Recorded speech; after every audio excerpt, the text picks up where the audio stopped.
ఒక విషయం గమనించండి. నవరాత్రులు చెయ్యండి అంటారు. నవరాత్రులు చెయ్యండి అంటే 9 రోజులు చెయ్యండి. 9 రోజులు చెయ్యండి అంటే 9 రోజులు ఎవరిని ఉపాసన చెయ్యాలి? మనసుకి ఒక బలహీనత ఉంటుంది.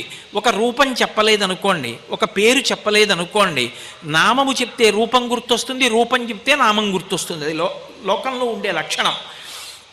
నేను మీతో ఏదో నల్లగా ఉంటుందే, మట్టితో చేస్తారే, నీళ్లు పోస్తే చల్లగా ఉంటాయే, కింద పడితే పగిలిపోతుందే, కుమ్మరి వాళ్ళు తయారు చేస్తుంటారు చూశారు అన్నాను అనుకోండి, ఆ కుండ అంటారు.